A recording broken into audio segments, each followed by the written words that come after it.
പ്രണയിച്ചു പോകുന്നവൾ എന്നേക്കുമായി ഉപേക്ഷിച്ചു പോകുമ്പോൾ വലിയ വേദനയും നഷ്ടബോധവും ആൺകുട്ടികൾക്കും ഉണ്ടാകും. ജീവിതം തന്നെ അവസാനിപ്പിക്കണമെന്ന് ചിലർക്ക് തോന്നാം. തിരുവനന്തപുരം നെയ്യാറ്റിൻകര സ്വദേശി മിഥു മോഹനും സംഭവിച്ചത് മറ്റൊന്നുമല്ല. ആ യുവഹൃദയവും തകർന്നു. ഒടുവിൽ നീതി കിട്ടാത്ത ഈ ലോകം ഉപേക്ഷിച്ച് അവൻ മറ്റൊരു ലോകത്തേക്ക് അഭയം പ്രാപിച്ചു. ദേശീയ കായിക താരമായ മിഥു മോഹനെ വിവാഹ വാഗ്ദാനം നൽകി പണവും വസ്തുവകകളും കൈപ്പറ്റുകയായിരുന്നു പ്രണയിനിയായ യുവതി.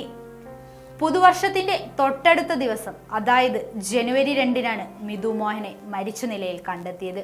ലാപ്ടോപ്പും ഐഫോണും ഉൾപ്പെടെ കഴിഞ്ഞ 5 വർഷമായി പെൺകുട്ടിയുടെ എല്ലാ പഠന ചെലവും വീട്ടുകാർ അറിയാതെ നോക്കിയിരുന്നത് യുവാവായിരുന്നു.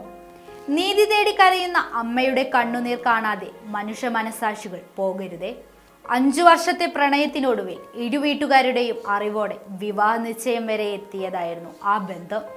ക്ഷേത്രങ്ങളിലും മറ്റു പലയിടങ്ങളിലും മിഥുൻ അവൾക്കായി പ്രാർത്ഥിച്ചു. എന്നാൽ നവംബർ മുതൽ അവൾ അവനെ ഒഴിവാക്കുകയായിരുന്നെന്ന് നിറക്കണ്ണുകളോടെ അമ്മ പറയുന്നു. അവന്റെ മനസ്സ് കൈവിട്ടു പോകുമെന്ന് കണ്ട അമ്മ പെൺകുട്ടിയുടെ വീട്ടിൽ ചെന്ന് കണ്ട് സംസാരിച്ചെങ്കിലും അവളും വീട്ടുകാരും സമർത്ഥമായി അവരെ ഒഴിവാക്കുകയായിരുന്നു. ഇതിനു പിന്നാലെ അവൾ അവനെ ഫോണിൽ വിളിച്ച ശേഷം നിനക്ക് പോയി ചത്തൂടെ എന്ന് ചോദിക്കുകയായിരുന്നു. ഇതിൽ മനംനൊന്ത് ആത്മഹത്യക്കുറിപ്പ് എഴുതി വെച്ച് അവൻ ആത്മഹത്യ ചെയ്യുകയായിരുന്നു. എന്നെ 5 വർഷം സ്നേഹിച്ചു പറ്റിച്ചതിന് ദൈവം നിനക്കുള്ളത് തരും ഗാദു. ഇപ്പോൾ മിഥു ശരിക്കും പോകുന്നു. അവളെ ഒന്നും ചെയ്യരുത്. അവൾ ജീവിക്കട്ടെ. അവൾക്കുള്ളത് ദൈവം കൊടുക്കും. പ്രണയ നൈരാശ്യത്തിന്റെ നീറുന്ന കനലാഴിയിൽ പൊള്ളിയടർന്ന നിമിഷങ്ങൾക്കൊടുവിൽ ഇങ്ങനൊരു ആത്മഹത്യക്കുറിപ്പ് എഴുതി വെച്ചിട്ട് അവൻ യാത്രയായി. ആൺകുട്ടിയായതിനാൽ പാട്രിയാർക്കിൽ പൊളിറ്റിക്കൽ കറൻസോ സോഷ്യൽ ഓഡിറ്റിങ്ങോ ഒന്നും ഉണ്ടായില്ല. എഴുത്തിടങ്ങളിൽ അവനായി ആരും അക്ഷരങ്ങളാൽ ജ്വാല പടർത്തുന്നില്ല.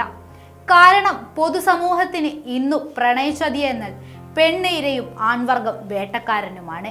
മറിച്ചൊരു ചിന്ത ഇവിടെ പഥ്യമല്ല. അവനെ നമ്മൾ ഇടം വലം വിടാതെ പ്രതിക്കൂട്ടിൽ നിർത്തി ജനകീയ വിചാരണ ചെയ്യുമായിരുന്നു. അവന്റെ ജാതകം വരെ സോഷ്യൽ ഓഡിറ്റിങ്ങിന് വിധേയമാക്കുമായിരുന്നു. അവന്റെ വീട്ടുകാരെ ഒന്നടക്കം അധിക്ഷേപിച്ച് പുറത്തിറങ്ങാൻ പറ്റാത്ത വിധം വിചാരണ തുടർന്നു കൊണ്ടിരിക്കുമായിരുന്നു. അവനും അവന്റെ വീട്ടുകാർക്കുമെതിരെ എണ്ണമറ്റ സിദ്ധാന്തങ്ങളുമായി ക്യൂ നിന്നേനെ സ്ത്രീപക്ഷവാദികൾ.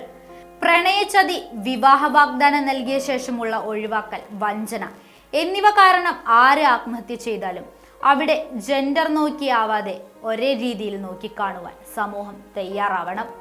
പെണ്ണ് എഴുതി വയ്ക്കുന്ന ആത്മഹത്യക്കുറിപ്പ് ആണിനെ ശിക്ഷിക്കാനുള്ള തെളിവാണെങ്കിൽ അതേ രീതിയിൽ തന്നെയല്ലേ ആൺകുട്ടി എഴുതുന്ന ആത്മഹത്യക്കുറിപ്പിനെയും ഓഡിറ്റ് ചെയ്യേണ്ടത്?